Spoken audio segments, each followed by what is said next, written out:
It is part two of Wicked the Musical. Part one was released, I'm going to call it a year ago, but it could have been any point prior to that. I've lost track of time. I'm pretty sure it was a Uh, year ago.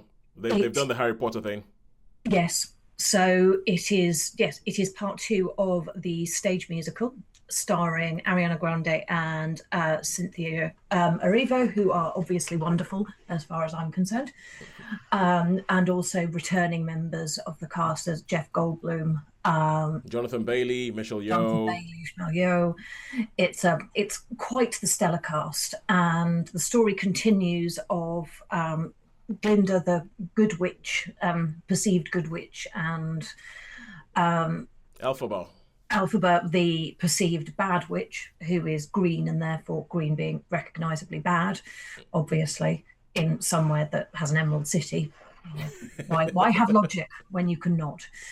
And it The involves cities are emerald, not the not people. the people. People are No not emerald supposed to people. be emerald. No. Cities.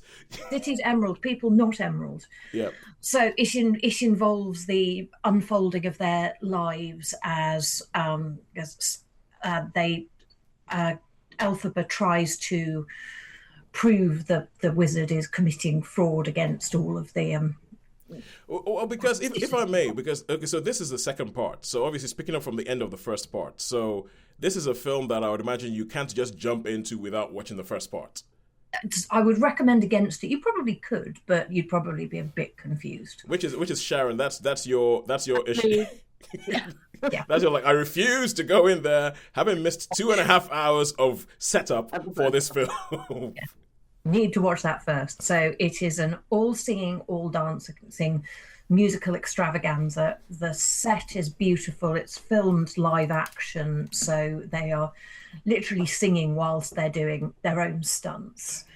It's genuinely impressive. And the vocal capabilities are, yeah, particularly of Cynthia Erivo and Ariana Grande, are really, really impressive. They are good singers. The it sort of is it is all the sort of background slash side story to the Wizard of Oz. Mm-hmm. So those who are familiar with the Wizard of Oz will recognise various of the characters, some seen close up, some less so. I went to see it in Leicester Square. It was we paid an extra £6 for the two of us to have extra comfy seats using Hang our on a own. second. So you did go to the premiere. No, I did not go to the premiere. I just went to where the film is. Okay, okay. So just one quick thing. Quickly, how much is a ticket in Leicester Square now? I had no idea Oh, because because you I'm had. voting Limitless Pass, Okay, cool, but we gotcha. got fancier seats for £3 each. So Okay. we got recliners, which was very nice. So it was a beautiful cinema. We had to have a bag check going in though, which was quite weird. Mm. Not used to that. And the world's longest queues for refreshments. Um, I absolutely loved it. It was a really fun film to watch. Everybody in the cinema wanted to be there. There was clapping and whooping and cheering, and I cried. I had to hold cinema buddy Steph's hand at one point because I was so emotional, like some sort of small child. But I thought it was wonderful. It was a joyous film to watch, and I am looking forward to watching it again. I may even go and see it in the cinema again Okay. because it It- was that wonderful. And I know that Sean will not share my views, and he will never go and see it because he would rather gouge his own eyes out, pull his fingernails out with pliers. But he is missing out and is very wrong. Well, but okay, going back to something you said earlier about the stellar cast, and I think this is part of the reason it has a stellar cast, because this is a film that I think is pretty much critic proof. This film is pretty much fail proof because it's like it has such a built-in audience who are so emotionally invested that no matter what happened, and I think from an acting perspective, it must be really, really nice to be part of something that you just know is going to be a hit.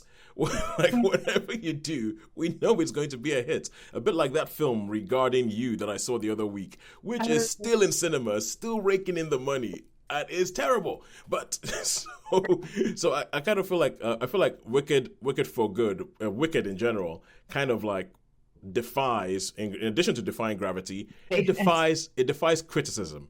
Because there were certainly some reviews that were very poor of it, but I Yeah. can only assume that the person who wrote the very poor reviews hadn't actually been in the cinema, because even if you didn't necessarily like the film, the enthusiasm from the audience is infectious, Oh yeah. because people are so happy and excited to be there, and that's actually quite uplifting. Because I've So not been to see a film where people are that excited since the last one I went to. People were that excited for. uh, Um, okay, you see now what you just said there. What you just said there make it. I've been having this. How we had that week the other day where we had like almost every cinema thing we did was a 4, and I've yeah, I've been having a real kind of like you know what, cinema's really awesome. kind yeah, of. I've had like a couple of weeks. I just feel like cinema's really awesome, and I think a lot of that has to do with Predator Badlands. I'm not gonna lie, but it's like and I feel like that what you're just saying, there are a whole bunch of people in the same room crying and sharing this thing is the reason is why cinema. And so, how many stars would you give Wicked for Good? 5, obviously. I don't know how that's even up for debate. Okay, Clearly cool. 5. Okay, okay, I'm gonna read between the lines, and I'm gonna say 5-star viewing experience. I'm gonna read between, and I feel like the film was inconsequential. It was about the experience of watching it. It was all of the above. All of the above. But definitely a 5-star viewing experience. All right, cool. And now